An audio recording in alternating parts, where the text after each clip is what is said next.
What's going on, guys? Chicago Lux Driver here.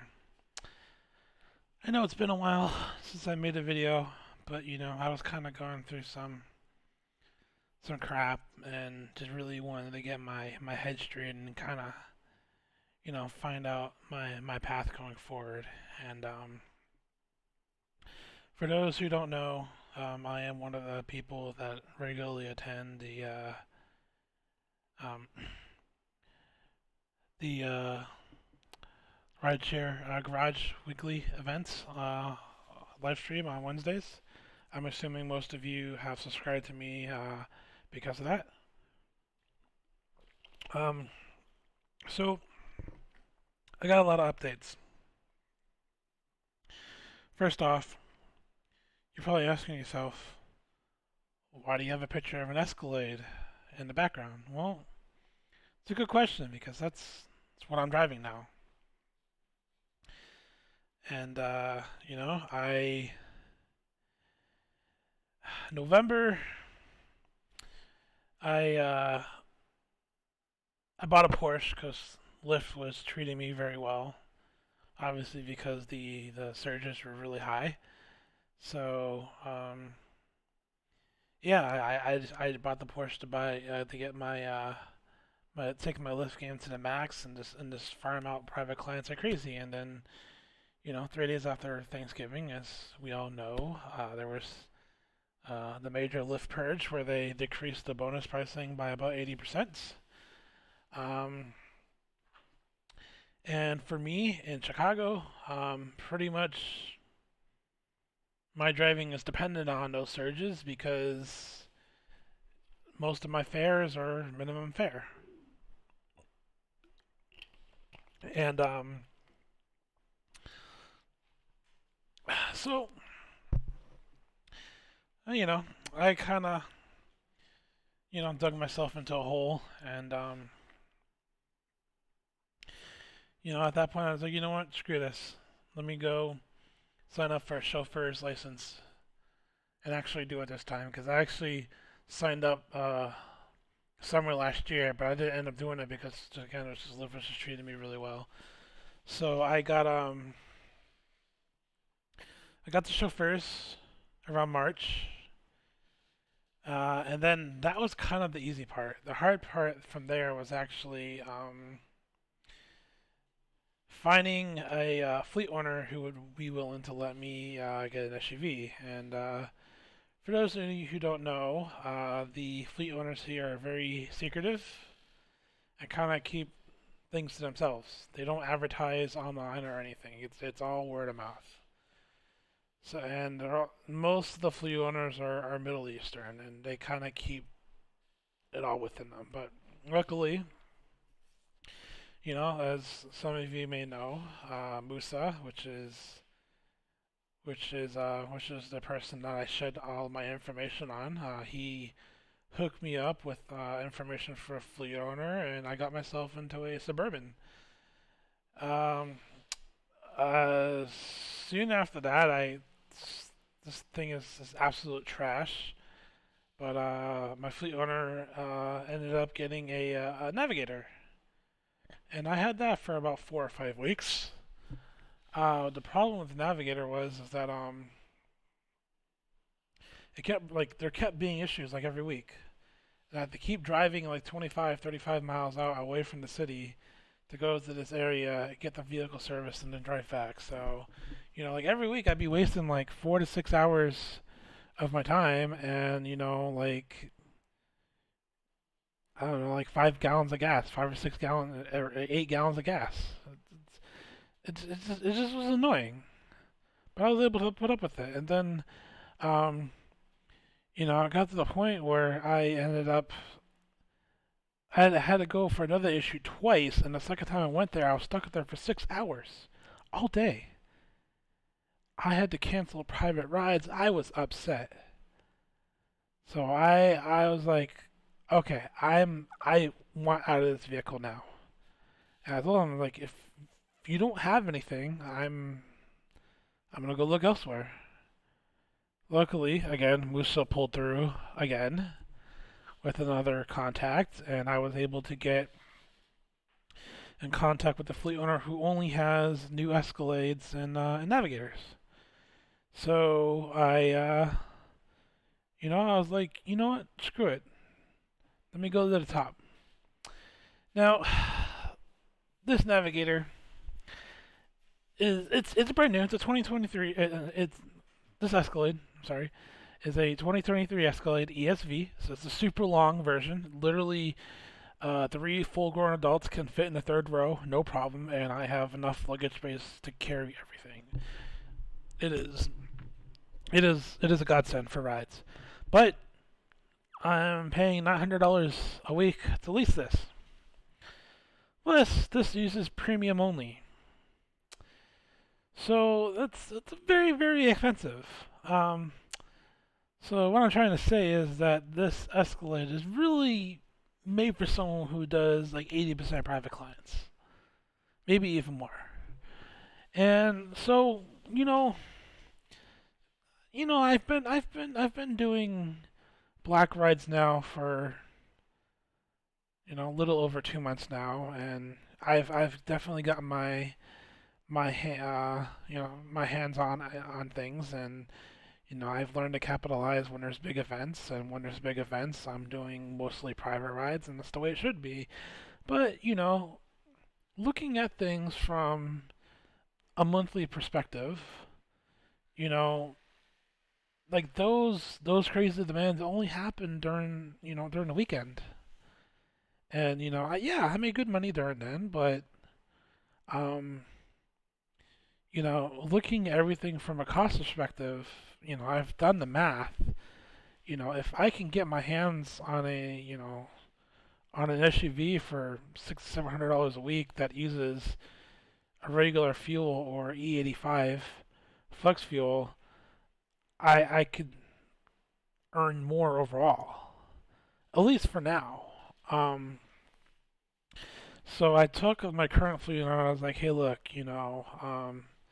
appreciate the Escalade, and I'm making good money, but I'm not getting as many private clients as I wanted, despite all my efforts. And it's like, no problem, no problem. So I told him, like, hey, if you could find me if you could find me another SUV of $600 a week, I would love to switch to that. Just let me know. So he was like, okay, just do me a favor and keep the vehicle for a couple more weeks, and I'll let you know. I was like, sure, no problem.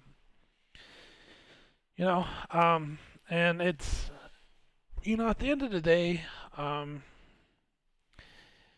a vehicle like this is only really gonna cater to like the super super wealthy. Like, I don't even know. Like, it's very difficult because basically everyone that I have as my own personal client that I have on a consistent basis, they don't care what SUV I'm in. They just like the fact that I am very attentive, and I'm always in an SUV that's big enough to carry everything they have. Like the private clients I've gotten when I had a Suburban, or the same private clients I've had, this entire time, and they're like, oh, that's a nice vehicle, but I don't really, they don't care, and no, that's good. I like people like that. They've been very loyal to me, and I appreciate that. Anyways, back on track. So I guess for time being, I'm gonna have to stick with the Escalade and kind of deal with the additional costs until I can find one. But ultimately, if he can't, then I'm probably gonna go back to the previous fleet owner who has just mostly used SUVs and see what he can get me. Um, so that's it about that. So let's talk about black rides, right? Because we're this I'm associated with the rideshare garage, and it's mostly just app-based driving and app-based activities. So I would say access to Uber Black is just it's a game changer, 100%. Um, Even if you just get a sedan, for like three, maybe $400 a week, you will still make very good money, very consistent money, drive less miles, have less cost overall, and you know it's great. And the funny thing is that like after like the first couple miles, like Uber Black will pay more than Lux Black XL. Like perfect example this morning. Um, I kept getting Lux Black XL requests to O'Hare for 65, 68, $70. And most people might think, oh, no, that's really good. Why didn't you take that? Well, really want to know, Uber Black, the sedan version, is offering me $80. Same area, same drop off. And that's Uber Black. Uber Black SUV, 100 to 110. So, what's the disparity? They're both priced pretty much the same, but Uber is giving me more of the cut than Lyft. It's crazy that even at the highest ride tier, Lyft will still take 50%, 40, 40 to 50% of my pay, which is just absolutely crazy. It's disgusting. I'm now at the point where with app-based specific driving, 90 to 95% of my income comes from Uber. And what makes Uber such a so much more Uber Black so much more powerful than Lyft is that Uber has pretty much all the major corporations out there under their thumb. All of the most of the companies that come here for conventions, all the big ones, they have contracts with Uber. And so, when there's a convention in town, I get Uber Black SUV rides out the butt, just everywhere.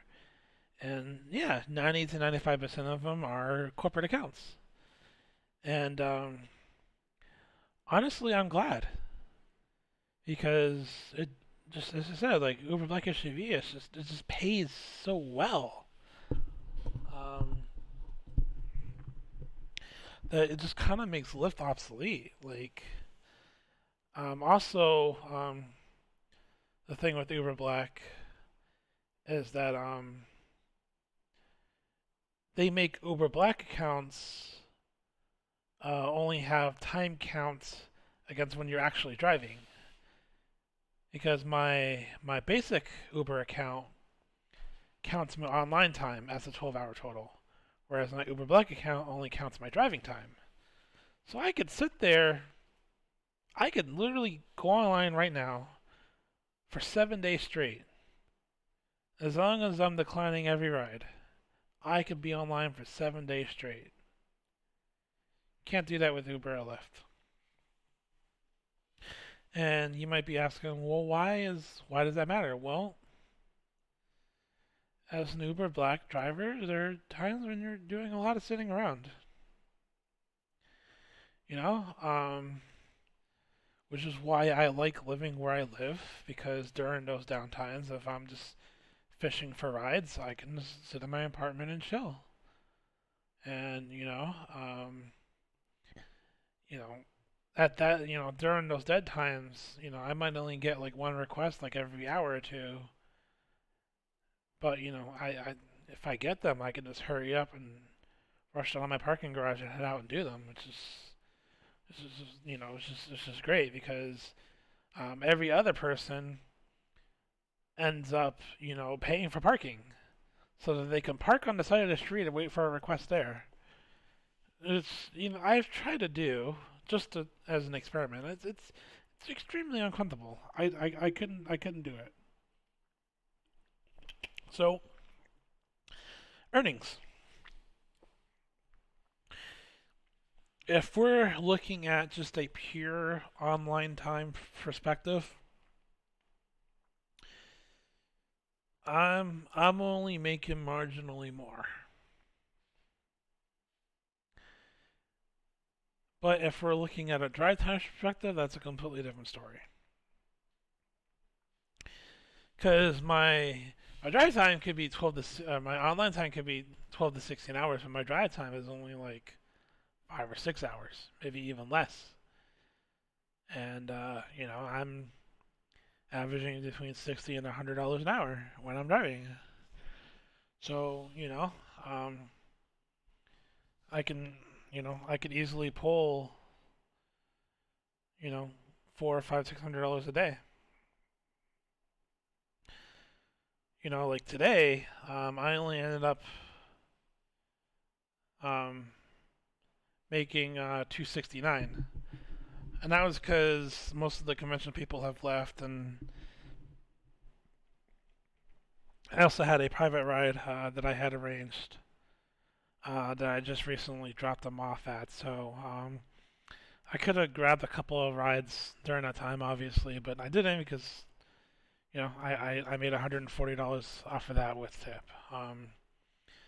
So I actually ended up making like a little over $400 today just from that. And for me, for a slow day, that's good. And you might be thinking, what do you? It sounds like you're complaining. Well, okay. Yes, it is kind of complaining. And that's because my costs are astronomically higher than most other drivers. I'm spending $900 a week to lease the vehicle. I am spending about $400 a week on gas. So just off those two things alone, it's $1,300 a week I'm spending. So if I'm only making, $3,000 to $4,000 a week, you know, that's it.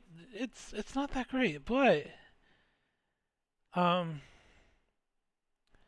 during major events, it really comes in clutch. Like the first weekend I had my SUV, it was just demand was everywhere. It was absolutely nuts. I was not ready for it. Oh my god, I kept getting black SUV rides back to back to back, and I just got to the point where I was exhausted, and I ended up making like almost $800 in like 6 hours. It was crazy. I could have kept going and kept making money. I was just exhausted. I was like, I was not ready for this on my first night too. I was like, oh my god, this is nuts. And I don't know what happened that night, but yeah, that was also the only night, the first night I drive, that I saw a black SUV on Trip Radar. I, I have not seen a single black SUV or black on Trip Radar since then. So I don't know what happened, but yeah, it was a very, that was a very good night. So um, also with Uber Black SUV, there's a ceiling. There is definitely ceiling gaps and plateaus. And those plateaus, there's several different levels of tiers. And at the top, you're only driving private. You have like 30 vehicles on your fleet, and when you do drive, you're only driving celebrities and athletes. Like that's at the absolutely top. That's what my current fleet owner is. He drives a 2023 Escalade Sport Platinum, all blacked out. It's crazy, and you know he's charging clients $500 a ride. It's crazy. He's even got bulletproof SUVs. It's crazy. Anyways, it it's it could be a very competitive market because there's a lot of people out there competing for these rides, and you know, um, you got your lowest tier, which is just the app drivers, and For them, they're happy with just $300 a day, and they call it quits. And then you got these other guys who will show up to the airport in, sandals and fucking jeans and like a t-shirt, and they're doing Uber Black. It's you know it's yeah, it's sad because like no one in their right mind is ever gonna ask them to do private rides. I don't know. Anyways, just kind of how like there's different tiers of drivers at the lower tiers. There's also different tiers of drivers at the black level, and you know, and some people go at it and they get suits and try to be all into it. And for me, it's like maybe I'll eventually will get into the suit game, but for now, for me, it's just like a nice polo, some generic dress pants, and some dress shoes. Nothing nothing crazy, but presentable enough to look acceptable in most situations. And I've never had any issues, so but I definitely do eventually want to get into the suit game. Once I stabilize my money and catch up and everything, which is honestly it's maybe after this weekend, because all I have left to catch up on is just it's like one bill. And if this weekend treats me well, I can cover that bill with